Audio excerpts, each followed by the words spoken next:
Picture warm, gooey cookies, crunchy candies, velvety cakes, waffle cones piled high with ice cream. Is your mouth watering? Are you craving dessert? Why? What happens in the brain that makes sugary foods so hard to resist? Sugar is a general term used to describe a class of molecules called carbohydrates, and it's found in a wide variety of food and drink. Just check the labels on sweet products you buy. Glucose, fructose, sucrose, maltose, lactose, dextrose, and starch are all forms of sugar. So are high fructose corn syrup, fruit juice, raw sugar, and honey. And sugar isn't just in candies and desserts. It's also added to tomato sauce, yogurt, dried fruit, flavored waters, or granola bars. Since sugar is everywhere, it's important to understand how it affects the brain. What happens when sugar hits your tongue? And does eating a little bit of sugar make you crave more? You take a bite of cereal. The sugars it contains activate the sweet taste receptors, part of the taste buds on the tongue. These receptors send a signal up to the brainstem, and from there it forks off into many areas of the forebrain, one of which is the cerebral cortex. Different sections of the cerebral cortex process different tastes: bitter, salty, umami, and in our case, sweet. From here, the signal activates the brain's reward system. This reward system is a series of electrical and chemical pathways across several different regions of the brain. It's a complicated network, but it helps answer a single subconscious question. Should I do that again?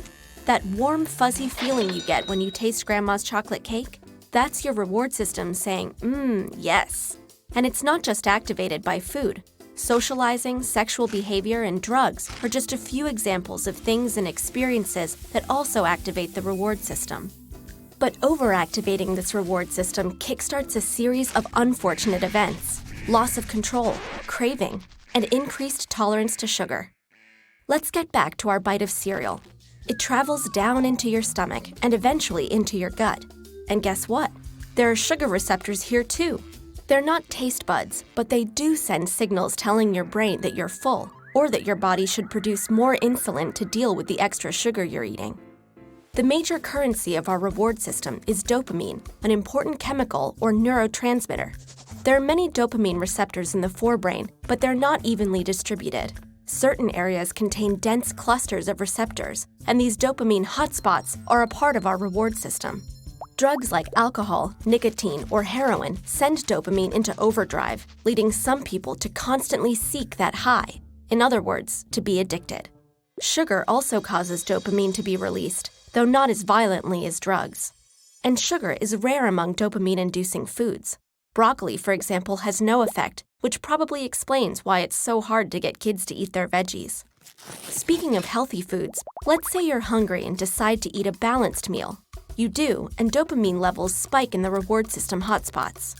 But if you eat that same dish many days in a row, dopamine levels will spike less and less, eventually leveling out. That's because when it comes to food, the brain evolved to pay special attention to new or different tastes. Why? 2 reasons. First, to detect food that's gone bad. And second, because the more variety we have in our diet, the more likely we are to get all the nutrients we need. To keep that variety up, we need to be able to recognize a new food, and more importantly, we need to want to keep eating new foods. And that's why the dopamine levels off when a food becomes boring. Now back to that meal. What happens if in place of the healthy, balanced dish, you eat sugar-rich food instead? If you rarely eat sugar, or don't eat much at a time, the effect is similar to that of the balanced meal. But if you eat too much, the dopamine response does not level out. In other words, eating lots of sugar will continue to feel rewarding. In this way, sugar behaves a little bit like a drug. It's one reason people seem to be hooked on sugary foods. So think back to all those different kinds of sugar.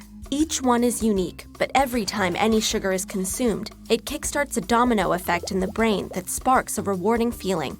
Too much too often, and things can go into overdrive. So yes, overconsumption of sugar can have addictive effects on the brain. But a wedge of cake once in a while won't hurt you.